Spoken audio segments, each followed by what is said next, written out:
Hello, just doing a quick sound check.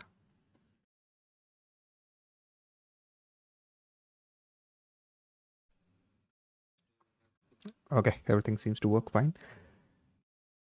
Okay, continuing from the last uh, live sessions.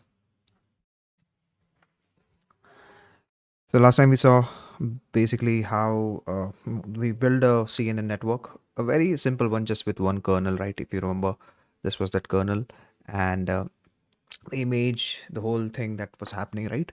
Um, Pretty much self-explanatory here itself, if you can see the image. And what else? Yeah, so that's what we have. Coming back to, let's say, we were about to visualize the whole filter, right? What is happening inside this kernel, right? And uh, can we actually see the weights of the model all the way through, so let's try doing that. Okay, so visualizing the filter. So just like we did for the last um, I guess it was like 2 3 live sessions back, that we had visualized the pixels as weights, right? So that we're going to do the same thing here. So we're going to add a starting method to our class that was step by step, if you remember, right? So that is what this code is about here. If I run this code, it's going to add a static, so it will add this method, that is visualize tensor method. Basically it's taking the number of images and this creating a plot out of it. Okay, so basically it will take one of the image and create this map these numbers to some kind of a color in the pixels and show you. So it was a 3 by 3 filter, so we will see how that weight looks like, you know. So just so you know what this is a static method, so we can invoke it without having an instance of the class. Anyone with basic understanding of oops can know that, so I'm just defining how that works here. So I think you don't need to go through that, right?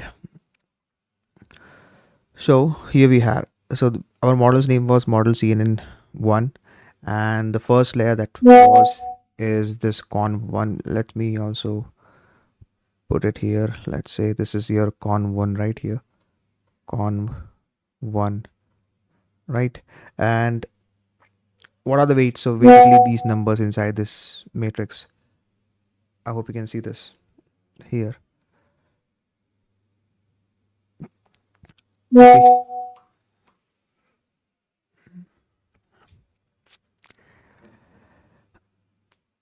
give me a second.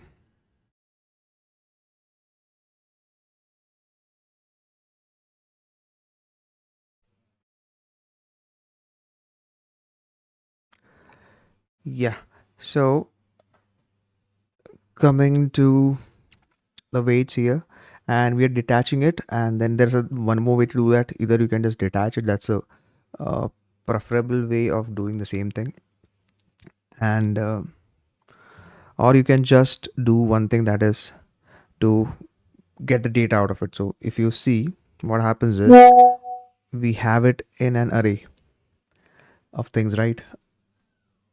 Okay, let's do this. Let's just run this once. Yeah, so what you do is you take it out of GPU, and so you put it in the CPU because you want to turn this into a numpy array. A numpy array cannot work with tensors. So what you do is take it out of the GPU. If you have a GPU, if you don't have a GPU, then it doesn't really work. Right, it's already in your CPU as of now in my system. So you put it into numpy array, and that's what you are seeing here exactly. Or you can just put it here if you don't want to use detach. So what detach does is basically take it out of the computational graph of the whole system, right? So what you do is take that numbers, take these weights, because if you do any operations on that weights separately, it will be added into that computational graph. And what happens is, if you then that gradients are also accumulated and calculated.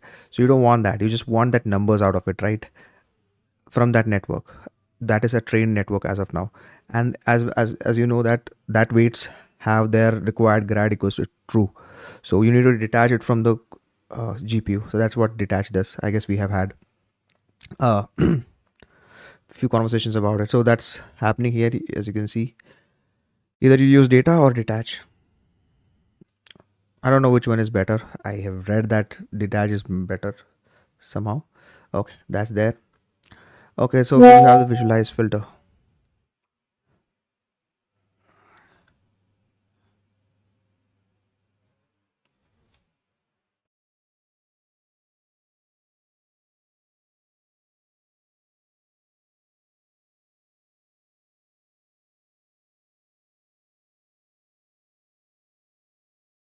So you have this function.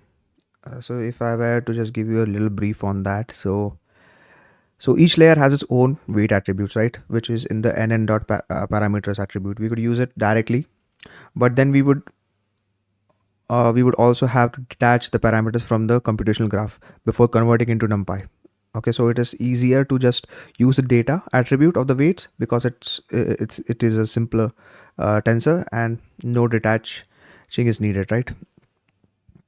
Okay, so the shape of the weights basically is a 2D convolutional layer that you see here, right? That you see in this uh, diagram. It's a 2D convolutional layer, and its size is basically output channels, input channels, the kernel size, and the kernel size. So basically, it would be output channel is 1. So here it will be something like 1 comma 1 output channel, input channel, the size of the kernel, and the size of the kernel, whatever, 3 3. This is how it is depicted, that you can clearly see here. If I were to show you the shape of this, that is 1 comma 3, 1 comma 1 comma 3 comma 3, right? So that's how it looks, and if you can check it out in the system also. So this is the exact weights of that kernel that you see that was convolved over the image. True. Apart from this, you have one function that it will help us to visualize the whole thing. Okay. That is this function, and I'm gonna run that and then run this, so you can clearly visualize how the filter is now. The darker, so you see, let's say a contrast between them. Okay, for example, this is way too light or white, right? So the higher the value, the lighter the pixel. The lower the value, the darker the pixel. This is the lowest of all the weights there. So you see it's the darkest of all the weights. Yeah, I guess this is the lowest of all the weights. That is what it's happening. And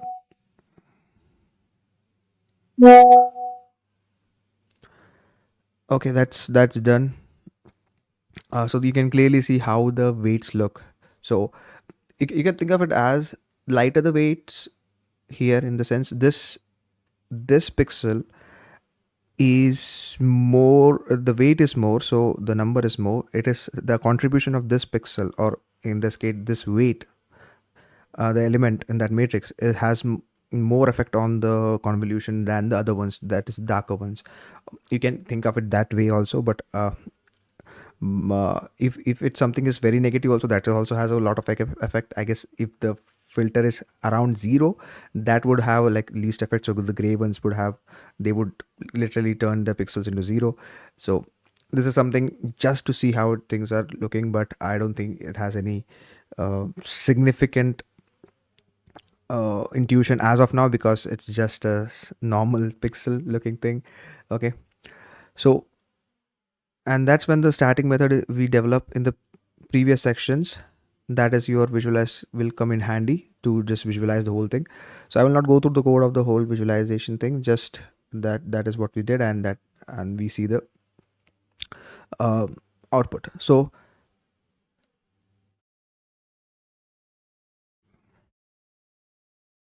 okay, so basically just we're looking at, we cannot really understand it. To really understand the effect that this filter has on each image, we need to visualize the intermediate values produced by our model, namely the output of each layer.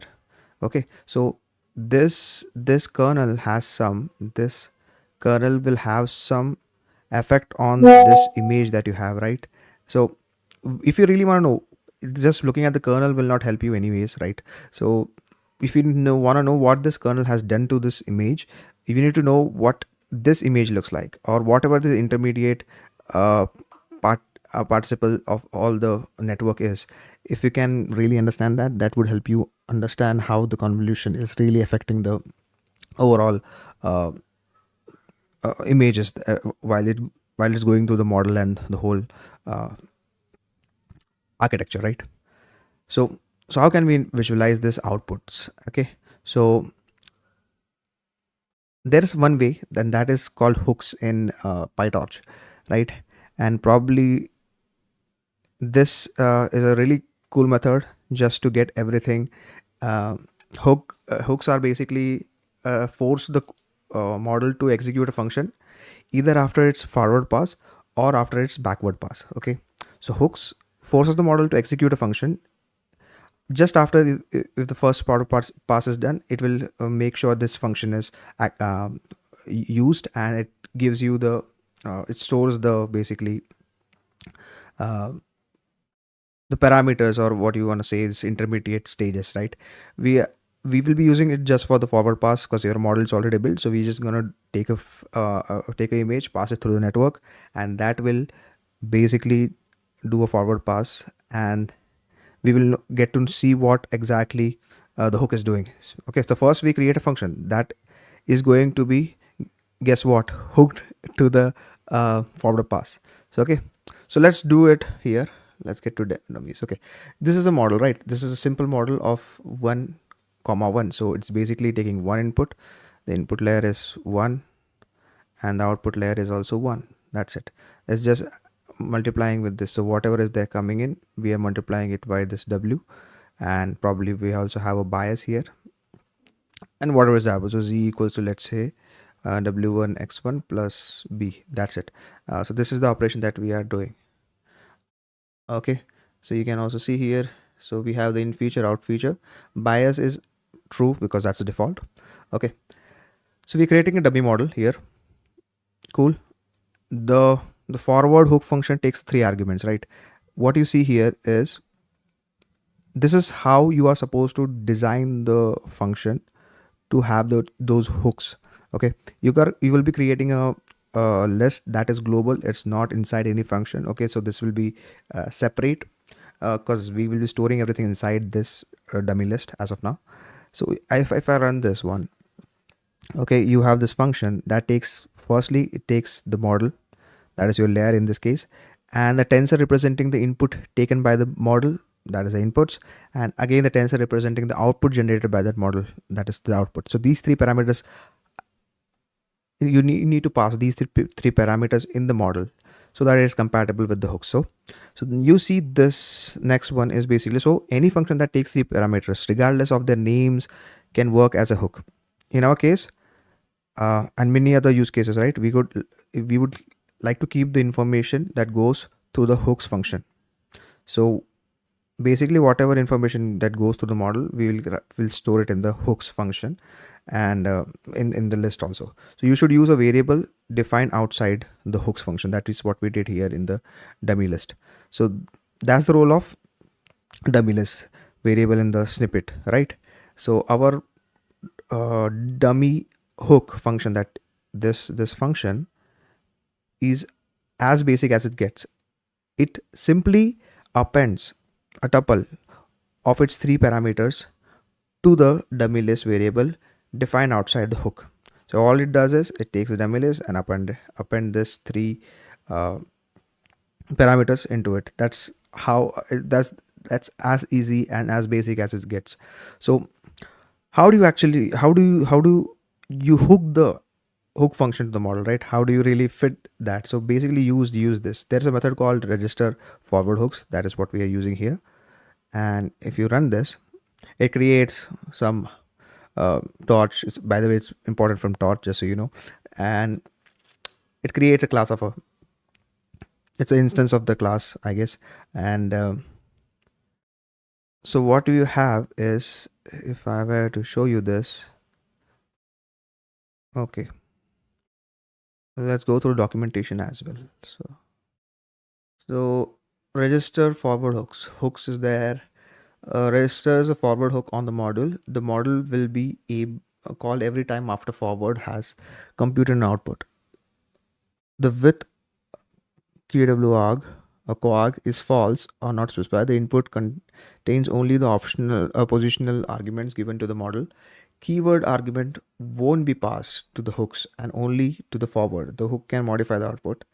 It can modify the input in place, but it will not have effect on forward since this is called after forward is called. Okay. So there are hooks, and this is basically for any other for any other positional arguments, and if these are not passed it will not be taken in. Okay, the hook should have following signatures. So as you know, hooks should have this signature, that is your module, then arguments and the output. Arguments basically here is the input as we put in, right? Okay. Hooks is the user defined hooks to be registered, that is your model. Prepend is true. If true, the provided hooks will be fired before all existing forward hooks on this okay module. How otherwise the provided hooks will be fired after all existing forward hooks on this. Note that global forward hooks registered with this guy will fire before all hooks registered by this method. Okay, if you want to do before the whole forward pass I guess happen is what it is if it's true. Okay, handles that can be used to remove the added hooks by calling. Okay, cool. Okay, I hope that kind of made sense, but we will see in practice how that works because a lot of words doesn't make sense to me. Okay, so now what you can do is take the module and let's see what is its state. So the state is this. Basically your weights, there's weight module. This is the weight of the linear layer, that is this layer, right? And the bias of the linear layer. Okay, so what this function does, this takes the hook function and returns a handle, so we can keep track of the hooks attached to the models. Okay, that's all this function is doing. Okay, you put it in the model dot register forward hook and put the function inside it, and function has to have these three parameters. Okay, that is how it should be addressed. Okay, so let's do something. Let's do this. Okay, by the way, I was just showing you how what is the calculation that's doing. That's what you got here, right? If you do a forward pass, let's say um, mm, mm, mm, mm, mm. So if you're taking the model and putting it and taking this tensor that we have defined here, that is 0.3, and if I do this, you see the same answer is here that you saw here, which is what we were doing this operation, right? And now the fun fact here is the fun fact that is it should add a new tuple to the dummy list, one containing a linear layer and an input tensor of 0.3 and output tensor of that this number minus 0.8366, right here. Okay, so by the way, your values are going to be different than mine, just so you know, because we aren't setting any seeds here, but every time it's going to say, but you can see the list, it's empty, and that is weird, right? So what happens is here we have used the model's forward method to illustrate what's happening. You should not call the forward x method. You should call the whole model instant as in model comma x to perform the forward pass. Otherwise your hooks won't work. So if you are using this forward one, it will not register the hook. Only way to register the hook is actually call the whole model itself. The model is dummy model and pass the whatever is the input, right? If you do that instead, your list will be populated, and that is what you see here. The list has been populated here. You can clearly see what is happening here is you have the layer, whatever is the in feature, out feature, what is the parameters, you have the input and you have the output. So you can clearly see what happened to that layer, right?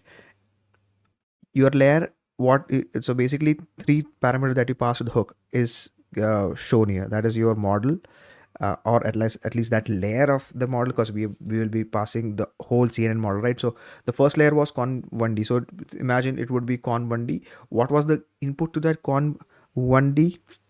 uh, and then what will be the output from that con 1D? So all that things will be added to this list automatically, and so that makes it so much easier to actually actually see the whole thing, right?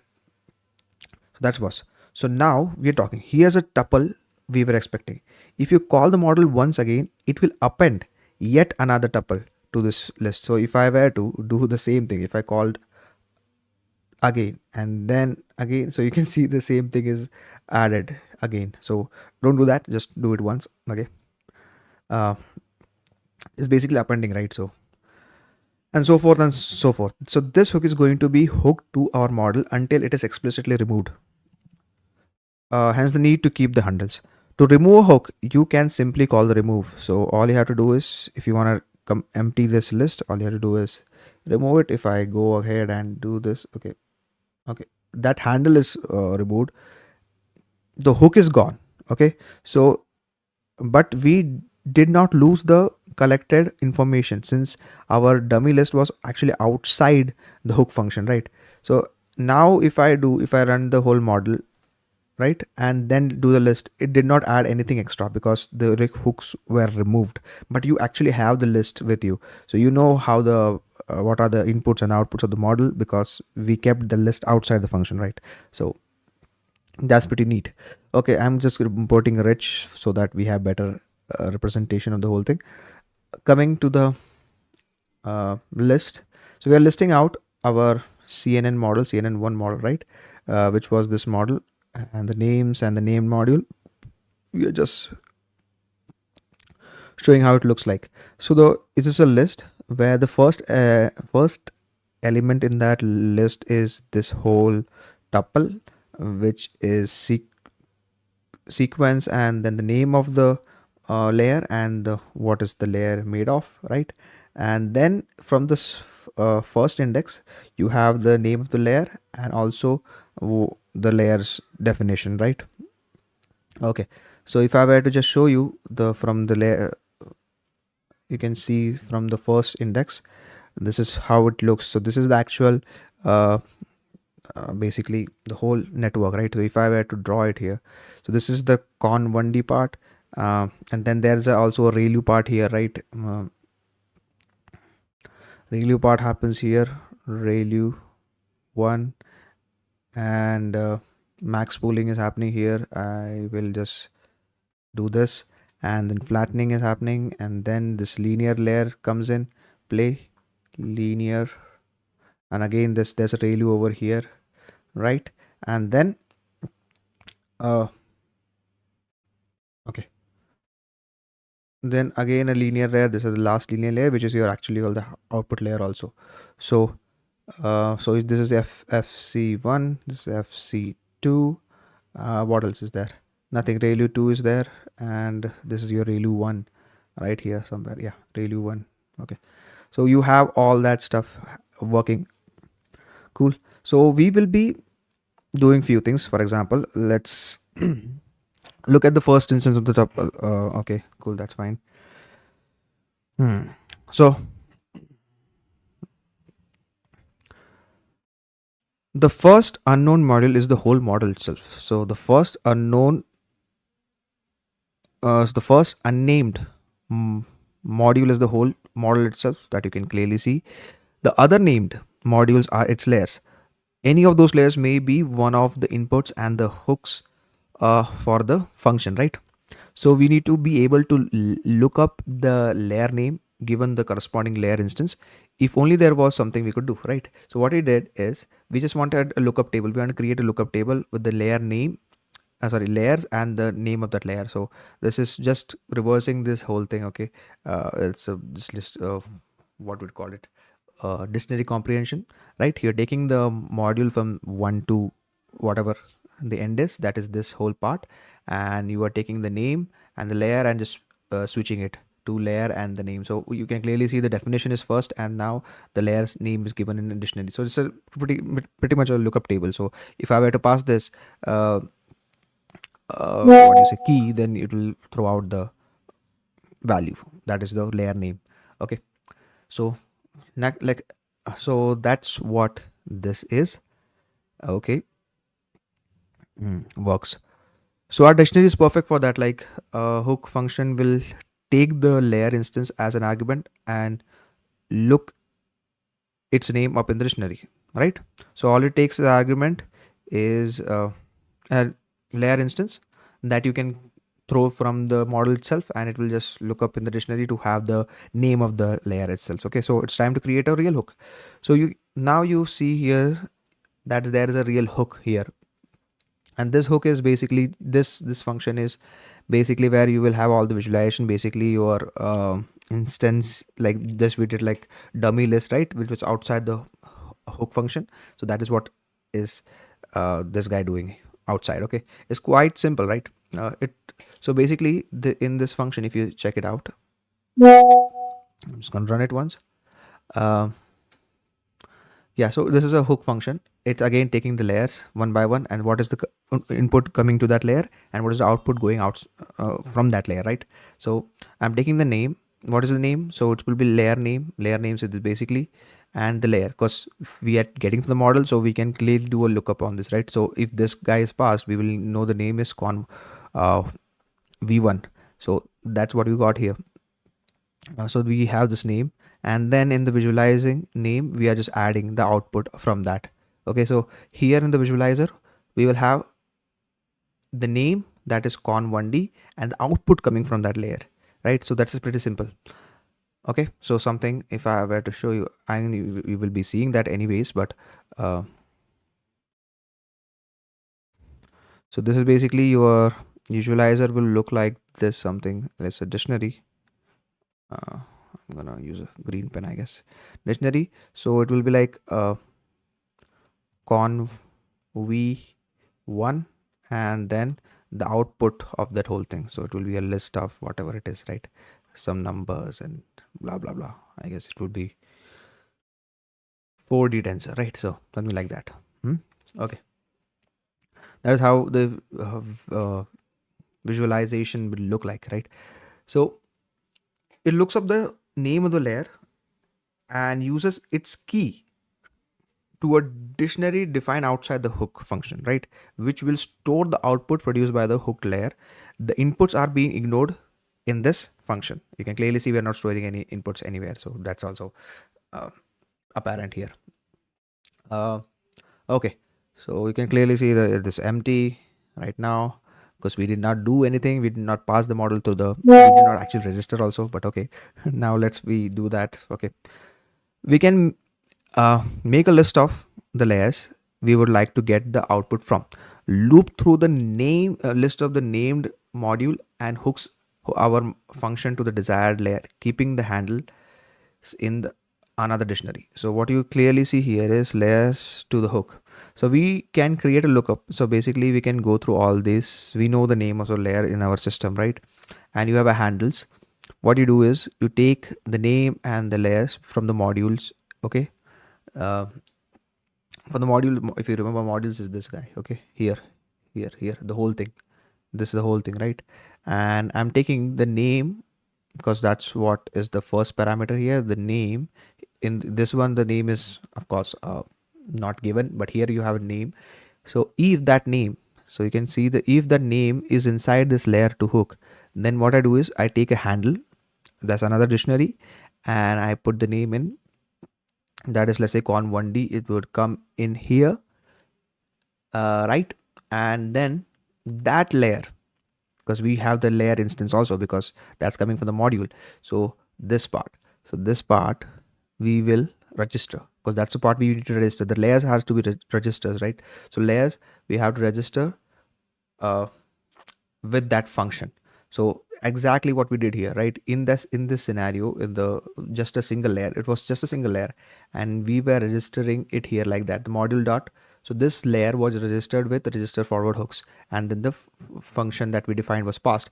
Just like that, our ultimate goal is to take this, all of them one by one actually, and take this instance or the layer, whatever, and then register it to the hooks one by one. So we are taking all the layer names and registering it one by one. Cool. I hope that works. So that's what I meant by that. So we can loop through the list of named modules. These are all the named modules. There was one module that wasn't named. That is, this guy wasn't named, right? It's the whole model in itself in the first element of that list. So we can take the instance list of the named modules and hook our function. So this is our function. We can hook it to the desired layer. That is what we did here, keeping the handles in another dictionary. Keeping the handles, all the handles are in other dictionary. So now how would the handle look like? So if this is the, let's say this is visualizing whatever it is, right? And this is your handles. Handles would look like what? The name of the whole thing, that is your con one, and it's a registered file, right? So you will see what it looks like in the basically your functions, all the layers, addresses you will look like that. You can clearly see here. Actually, I don't need to draw it, but okay. So you can clearly see this here, how it looks like. It takes the name of the layer and the address to the actual hook of that function. So you can clearly see it's a different addresses for each function. So everything has been handled here. Cool. Okay, that works fine. So everything is placed now. The only thing left is to actually call the model. So if our pass is triggered, the hooks are executed and the outputs to all these layers are stored in visualization dictionary. So all we gotta do is now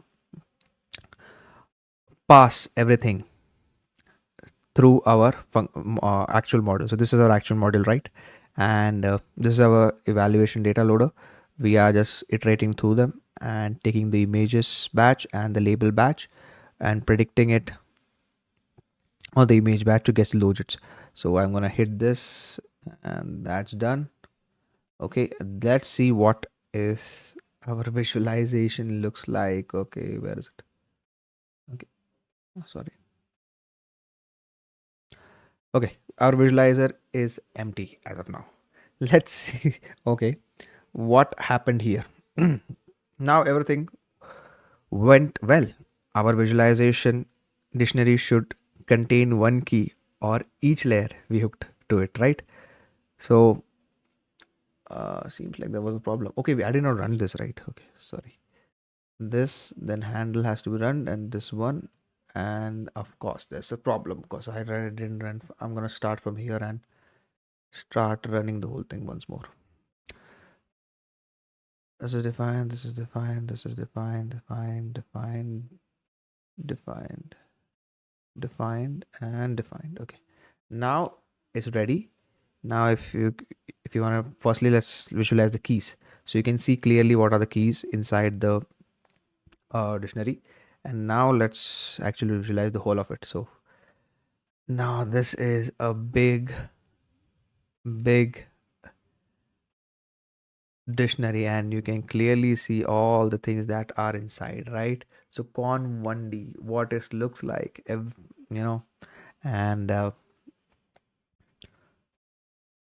ReLU, the first ReLU, what happened to that, and what's happening to max pooling, what is the output from that, what is the output from the flattened layer, what is the output from the FC1, right? And then finally the output from the FC2. Now you might be thinking, why are there so many of them? So basically there are 16 of them. If you count them, I can do simply take this key, or you can just take this like this, right? You can go like let's say the last layer. How does the last layer look like? This is the last layer, and I'm going to shape. So you can see there are 16:3. So basically this is prediction of for a batch of 16 images. So you can see this is the logits that come out for the first image. This is a logit that coming out for the second image. And then what essentially what we have created is a way to visualize everything. So if I were to one by one, like we can visualize it, right? So let's do that instead of going through all of this. So first conv one, right? Conv one, the conv, it's a v here. Okay, so you can see 16 images, one 8 by 8. Okay, that was the first layer. After passing to the first layer, that's what we got. Okay, uh, cool. How about the second layer?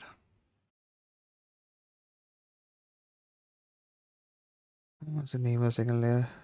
Then comes the ReLU, right? If you go through here, then comes the ReLU part. So ReLU 1. So ReLU 1, it doesn't do anything.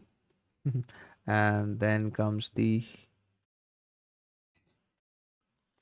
uh, max one, right? MAX max P1, if I'm not mistaken. Yeah.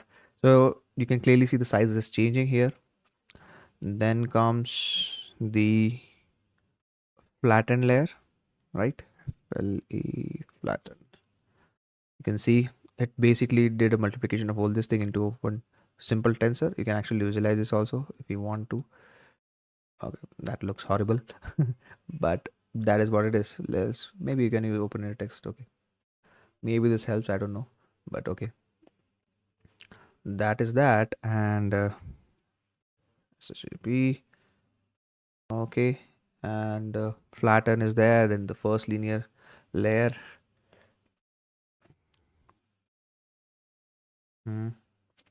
FC1. Okay, and so you can clearly see the flattened layer. That's the input for it, and the output has come as this. So you can clearly, the whole point of doing this is to show you how exactly FC2 it looks like out from the whole thing, right? I hope this makes sense. You can clearly register everything. You can clearly see what are the inputs from each one of them and what are the outputs from each one of them. Not just the shape, you can just create a loop and actually print out the actual value and also the shape of the whole thing. You could easily do that, not a big deal. So that's what you have here exactly. Okay, so now you can actually plot these things as well, how they are working, how they are moving or anything. Okay, cool. So I guess we did that. So let's, before doing any kind of thing, let's just remove all the hooks as well, because we want to empty the memory, right? There's no need to keep them. So make sure you always remove the hooks after they have served their purpose to avoid unnecessary operation that may slow down your model. So we don't need to do that anymore. So just delete everything. Okay. But you have the visualizer that's there anyways. You're done with your thing. The hooks, the point of hooks was just to get all the outputs into a dictionary in our case. So ideally what you should do is create a hook function. It should have the gist of the whole thing is create a hook function. It should have three parameters, that is your model, then your input and the output. Now you can play with them and append it through to a dictionary or a list, maybe a lookup table or somewhere, and basically keep a track of all that stuff. And you can just register every single layer. That is the most important part, I feel. Here it is that sorry, that you actually register the layers. That is what you have to register, not the model but the layers inside them, one by one. Okay, so when you pass the model, now when you do a forward pass on the model, it stores all that stuff and appends it here as in the function itself. It runs this function after every single layer and it appends all of them. Okay, so that's the gist of the whole thing. Keep that in mind if you are creating a hook for your own models. Cool.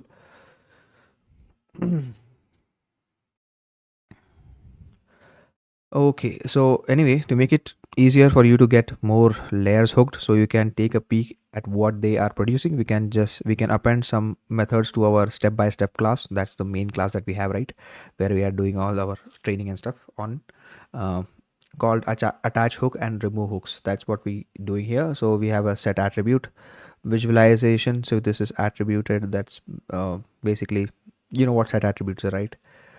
So inside the class itself, we will instantiate inside the class a global attribute that is visualization and handles. I can also show you that just so you can also have a easy time. Okay.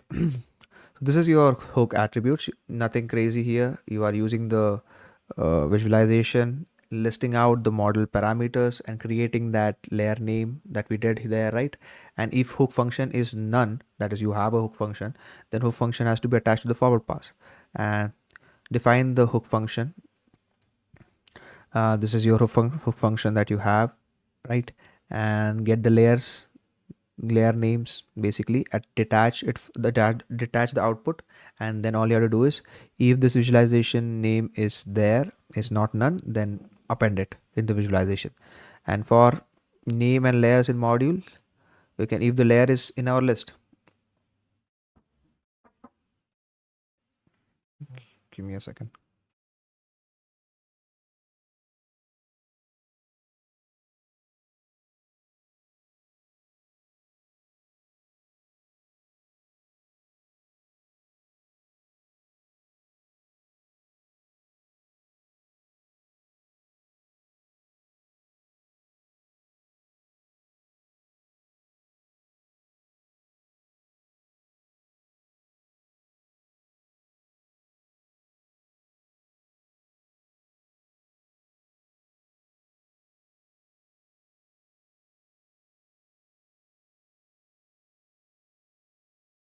Okay, sorry about that.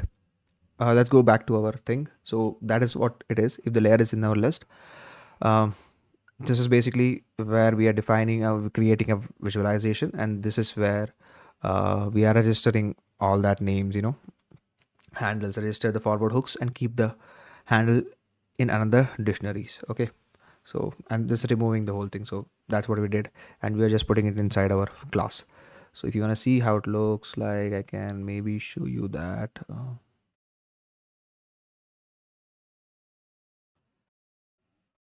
Give me a second, step by step before. Right, so this is a step by step. See, it's been added here, the visualization and handles as inside your constructor. And let's see, where is that? Train is there, save checkpoints, load checkpoints, predict is there. This is the one we used, right? And what else is there? Ah, visualization, this is what we added. Filters and attach hooks and then remove hooks. Okay, so that's pretty cool. We added it. Now we can do a lot of things, right? Attach hooks using the function that we have. This is our, just to test our function that we added to the module. Take that, and layer hook is this one, and let's do this here. Image batch, you're doing the same thing. Okay, and then you can remove it. Okay, everything seems to be working fine. Okay, cool. Yeah. First we create it. Okay, blah blah blah.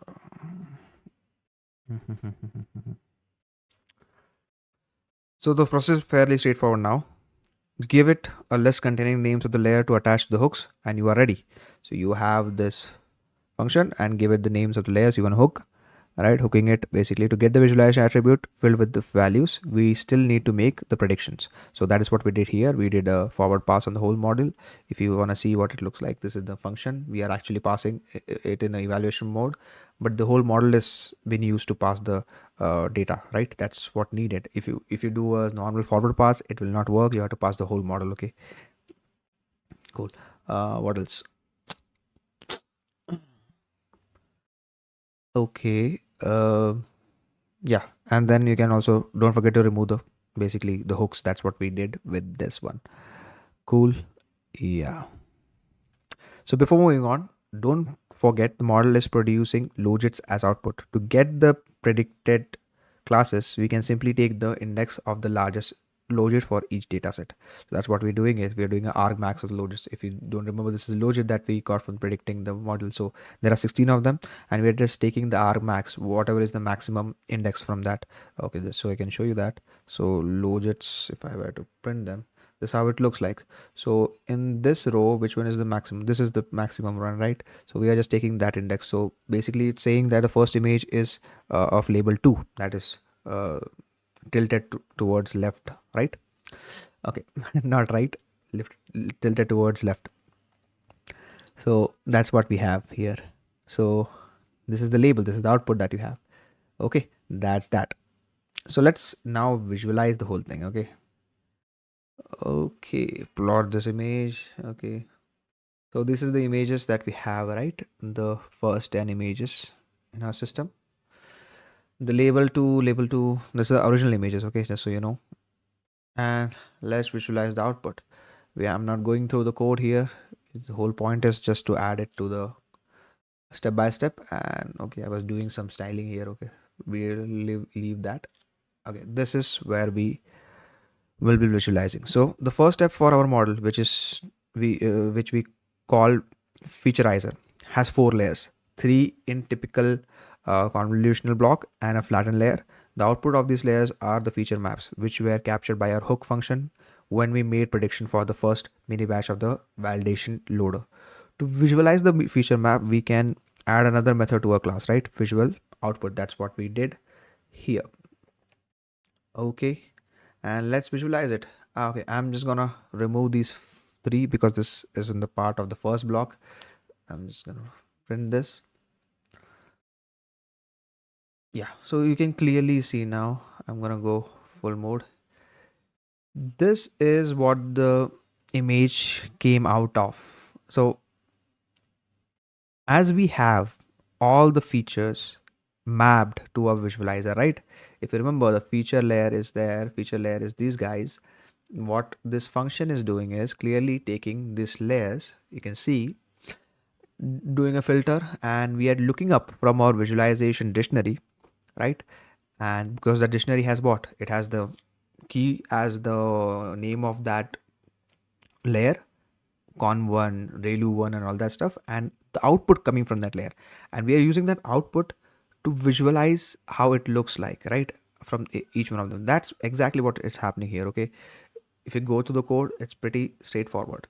Loop through the layers, 1 layer per row, okay, of the subplots. That is simply what's happening. So you can clearly see this is what the image looks like after first convolution layer. This is what it looks like after the first one. This is what it looks like after the for the second image. This is what it looks like the first layer. Okay, so this is basically how it looks like. I want to look at the 9th image. Okay, just see what it. So the 9th image looked like this, and after the first convolution layer, it looks like this. Okay, now after the ReLU, it looks like this, and after the what would I say, max pooling, it looks like this. And then you're flattening it. You can clearly see how it's been flattened.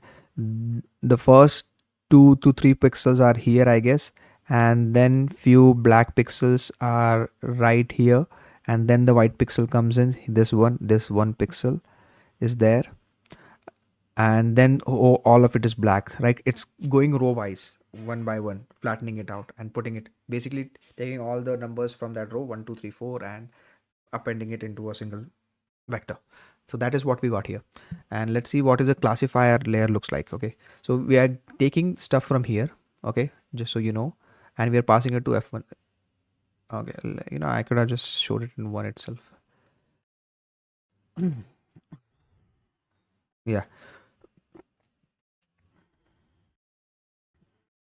okay, so now you can see all of it as one. So this is flattened layer, then it's going,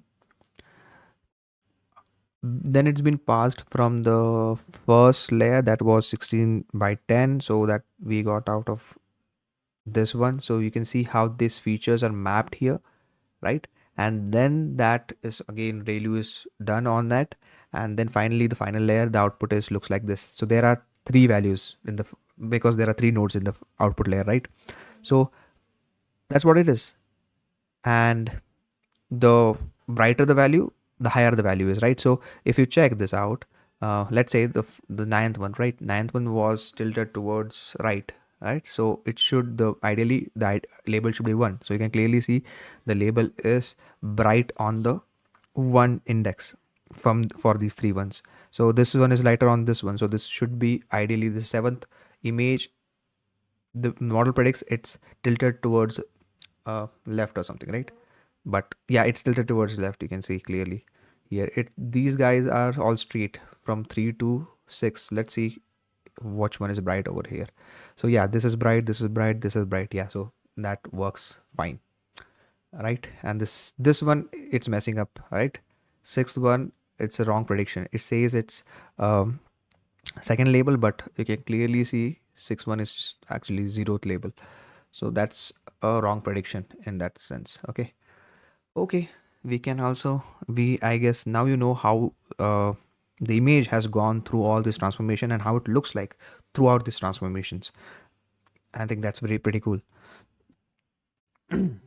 Even though I have plotted the image in the first 4 rows with the same size, they have different dimensions as indicated by the row labels. Okay, the gray of the shade of the gray is always computed per rows.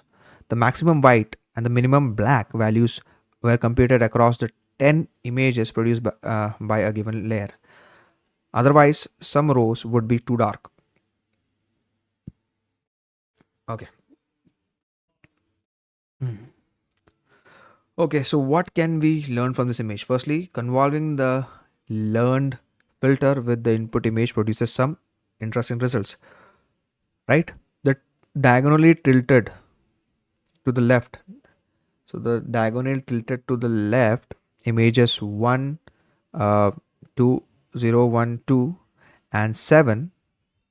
The filter seems to suppress the diagonal completely. You can clearly see the first layer is nothing. There is no change. For example, this layer looks nothing to that. For example, you see it's tilted towards left. This one, 1, 0, 1, 2, and 7.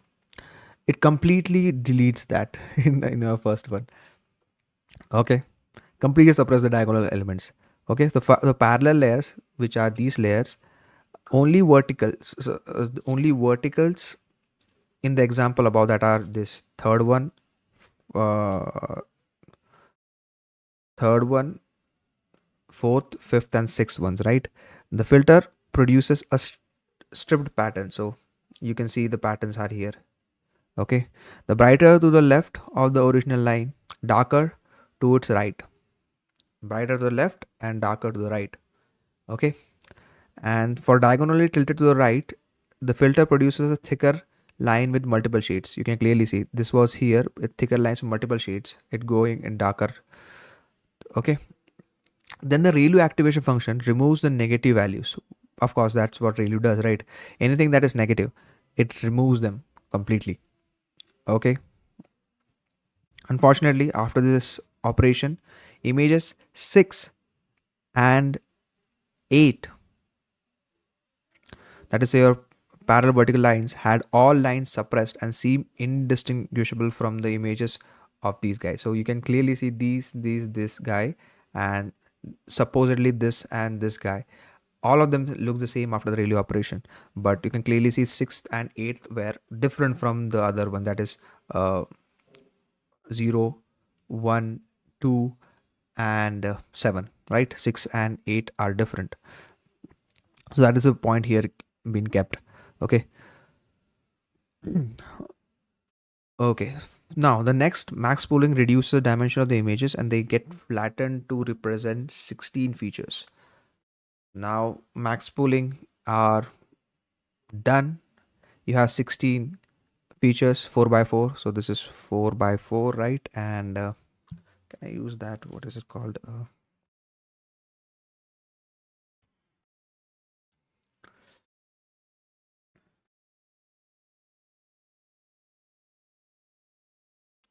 Okay, I will check into that. Okay. So now look at the flatten feature. That's what the classifier will look at to try to split the image into 3 different classes. For a relatively simple problem like this, we can pretty much see the pattern here. Let's see what the classifier layers can make of it. So this is the classifier layer starting up, right? Now the second part of a model, which is aptly called the classifier, has a typical structure: a hidden layer FC1, an activation function, and output layer, right? uh, the first FC1 ReLU and then another FC2, right? So let's visualize the output of that. So now what you see is the hidden layers perform an affine transformation. Affine transformation is the formula, right? Mx plus c in a sense, reducing the dimensionality from 16 to 10 dimension for the FC1. FC1 is doing that 16 to 10, and again clearly FC1 is doing the 16 to 10 thing. And next, the activation functions. A ReLU eliminates negative values, resulting in the activated feature space. That is what happening here.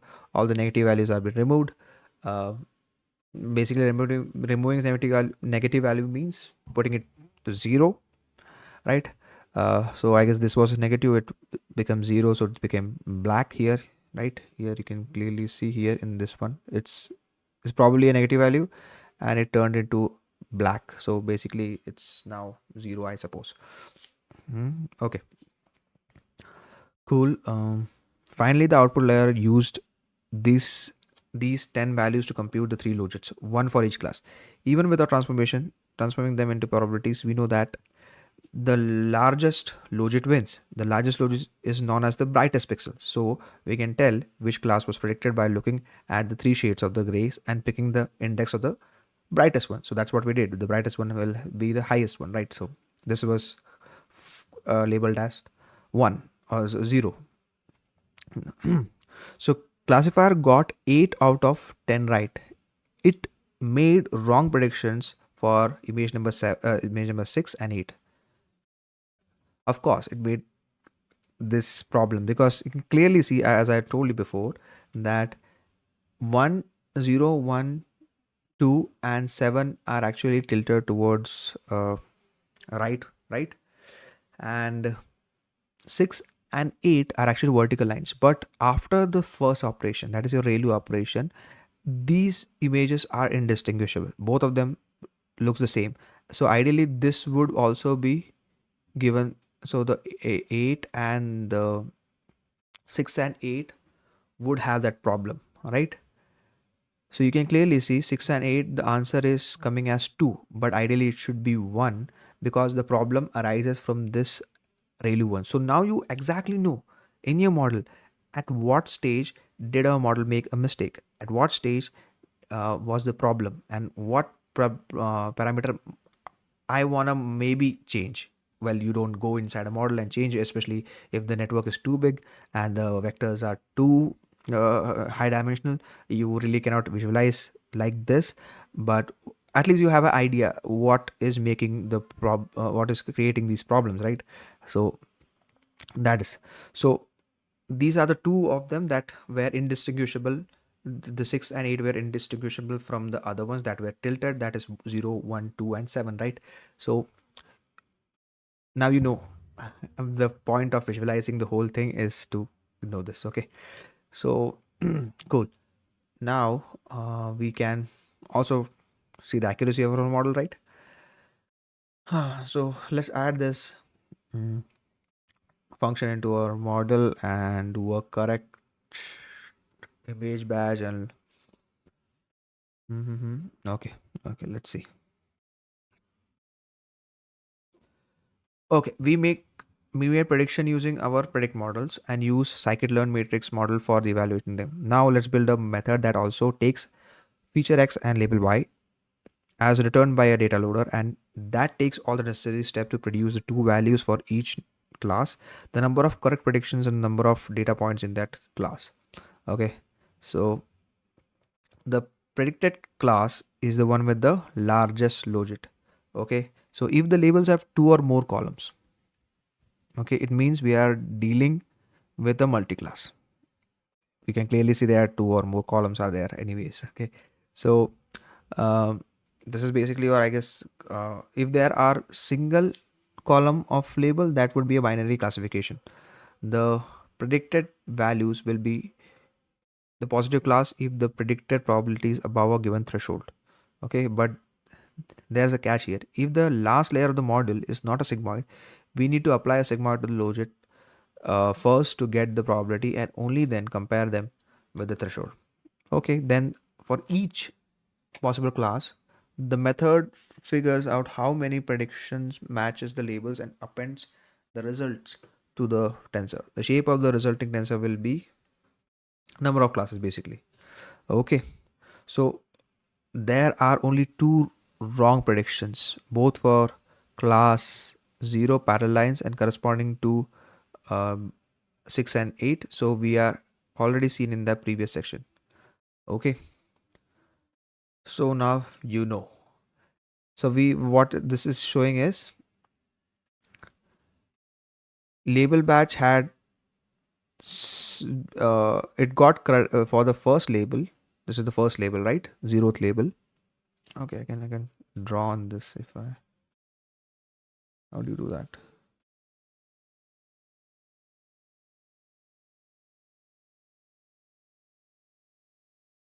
Okay.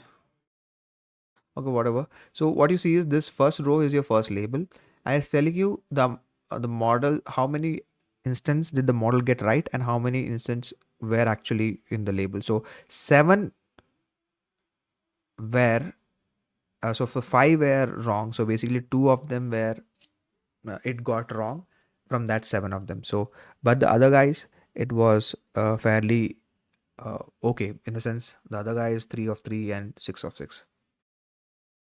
Okay, yeah.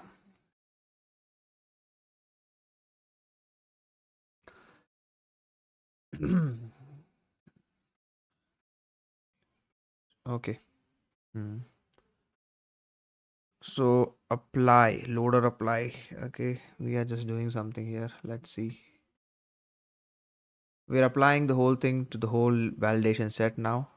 Now you can see, okay, the second one is doing really good. Like the second one, very good. The second label in the sense from the index, that is you're tilted towards the left, I guess. And first and the zeroth one aren't doing that well. The predictions are not great. Okay, so that's what we have here in a simple. Since it's a static method, we can call it from the class itself, passing the loader as its first argument and a function or as its second argument. It will call the correct method for each mini batch as an example above and sum all the results up. So quite simple, right? This method will be very useful for us in the coming up sessions, right? When we normalize the image and thus need to compute the mean and standard deviation over all images in the training loader. So now from the result above, we see that our model got 185 out of 200 images correctly. That is like 92%. Okay, so you can see there are how many? 67 plus 67 plus 71. Okay, here a 67 plus 62 plus 100. Okay, so this were the total number of images, and that's what the second column is, or the first indexed column. And how many did it get right? 55 plus 71 again, and it got 185 correct. So that is that, right? So 185 185, right, divided by 200, we have 92.5 percentile accuracy of our model. That's how easy it is to calculate it, right? Okay, let's put all everything in together. Data preparation, you have the images, right, and the 1,000 images, right, if you remember, and we are doing 80/60 split, convert here to converting to tensors and creating the validation set and all the xy train validation set composes there, putting into a tensor data set to apply all the transformations, right? Here you use a custom data set to apply the transformations, and you have the sampler for imbalance, and then use a data loader to make it so that your PyTorch is very happy with the way you are setting up all the data pipelines, right? And the model configuration, there's I don't need to explain you this, right? You have the model specifications here in a sequential class, and then basic parameters are being initialized here. That is your learning rates, your loss functions, and your optimizers, and you train it using, of course, the function that we have. And set loader is basically loading up the train loaders and the validation loaders and then training it up. Okay, the data set in the sense, and for the validation also. So you trained it for 20 epochs, and let's visualize it. What does the kernel look like? The first kernel looks something like that, capturing the output from different hooks, mm, using the attach hook that we created, and then taking all the validation set and doing a prediction on the logits, and predicted will be stored here, and then we are removing all of it. So this prediction itself will hook everything up, and that visualizer will be loaded, so we can visualize all of it here at once. Visualize output for the feature layers and the classifier layers. This is a feature layers and classifier layers, so that is what we did. Now you can clearly see few things, that is, this was right, this one is wrong, and this one is wrong. That was sixth and the eighth ones were wrong, right? So that's what we got out of it. And apply, a loader apply will tell you how the model is doing, right? So that's that for this whole session. I guess we have learned a lot of things here, and pretty cool stuff. So here, just to sum up, so we have an understanding of the role of kernels and filters, understanding the role of strides and many filters, a combination of input and output. We had covered padding and pooling, and assembling this convolution activation function and pooling into a typical convolutional block, and using a sequence of convolutional block for pre-processing, converting them into features. And we also built a lanet there. We generated a 1,000 images of this slanting straight line and slanting to the left and slanting to the right for multi-class classifications. I understood how softmax works to transform the logits into probabilities, and then we had a look into negative log likelihood, which was basically taking these probabilities from softmax and putting a log on it and doing taking the index of that particular ones that you want to find the error of, and then adding them all of them up, right? So that was your negative log likelihood. And cross entropy, the biggest difference, if you're using NLL loss, that is your negative log likelihood loss, then you have to create, first you have to compute the log probability, not just the probability from so basically softmax layer, then a log layer, or basically a log softmax layer, and then pass it to the loss function. But if you have a cross entropy, you don't need to do that. You can just pass in the logit itself, and it will just give you the final probability, right? So highlight the importance of choosing the correct combinations. That's what I just told you. Handle imbalanced data and convolutional neural networks and the features and typical, and visualizing these filters, understanding the forward hooks to capture the outputs of the intermediate layers, removing the hooks, and so once they serve the purpose, so we are saving all the output for each layer in a in a dictionary that's outside, right? So we have all that, and we remove the hooks, and we can visualize how things are working in between the layers, right? So computing accuracy for a multi-class classification problems, that we did, and creating a static method to apply these functions to all the mini batches in the data loaders. So that is how convolution works. So from next sessions, we will work with colored images. Right now it's been like only the grayscale images, right? So channel is 1, but next one would be when the channel is 3, and how to handle that, how convolution works with 3 channels. Okay, so if just to give you a spoiler, in that case, when you have 3 channels, every kernel will have a 3 channel itself. So we'll look into it, and that's also pretty fascinating. We will be doing a multi-class classification on colored images. Okay, thank you for joining in, and see you.